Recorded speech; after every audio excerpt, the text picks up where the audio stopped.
Hello YouTube, today I'm going to be doing a video on how to smooth out your stock axial shocks. For those of you who don't know, Axial is a great rock crawling or scaler company, and they make really nice products, except there's a couple of flaws with some of their products, and I'm here to tell you how to fix those problems. So, as you can see on these axial shocks, if it focuses, there is the piston body, the shaft. Inside here is a piston and oil. There's a shock cap, a bottom shock cap, and a spring cup. I'm assuming that's what it's called. If you guys want to correct me, go ahead. I don't really care. So on the stock axial shock, this spring is at the top. This is a two-stage shock, which means it's really soft, and then when it gets down, it gets really hard.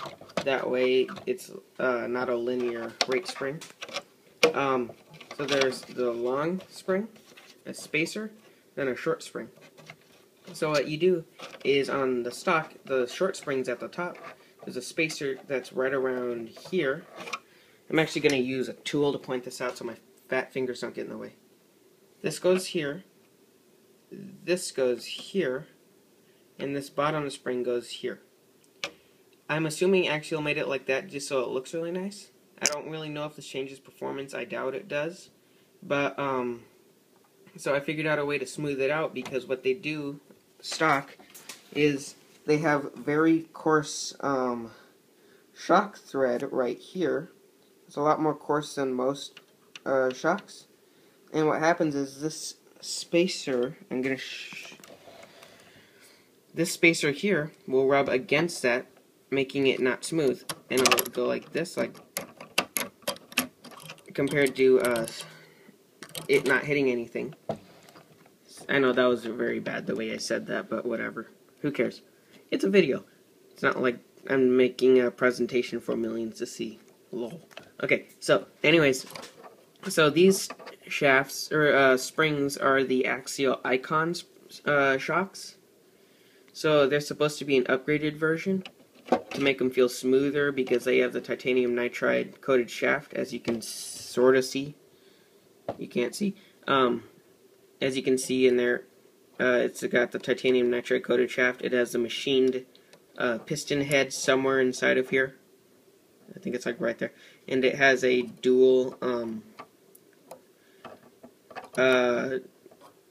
rubber washer system in here to keep the oil from leaking out.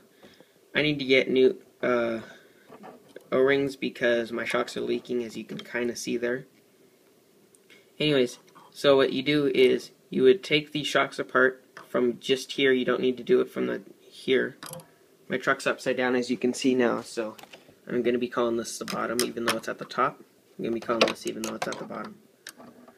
So what you would do to make this a lot more smooth is you would take this apart here with that screw and the nut there. Then you would take this off. You don't need to take the ball end off, you just need to take the cup off. And then what you do is you would keep this normal and just switch these springs around. What that does is, as you compress, it doesn't move, the spacer doesn't move over the threads, so it's a lot smoother. I have oil or air in my shocks. I need to fix that. That's what that squeaking sound is. But keeps your shocks running smoother and less noise, because I got really annoyed at the sound of it going like that every time the suspension compressed. I haven't actually ran my car because my motor isn't hooked up to the ESC. I have a Tican FXR. I did a video on that earlier. Right there. It's kind of foggy because I'm going through the Lexia here. Tican FXR, as you can see, no wires are hooked up except for the receiver wires. But anyway, so it's not hooked up. I actually haven't ran it, but I've been screwing around with my car a lot. Giggity. And I wanted to make the shocks feel a little more smooth, so it didn't feel like it was binding or anything. So that's my video on how to smooth out axial SCX 10 shocks. If you like the commentary, press that like button and subscribe. And see you later. Bye.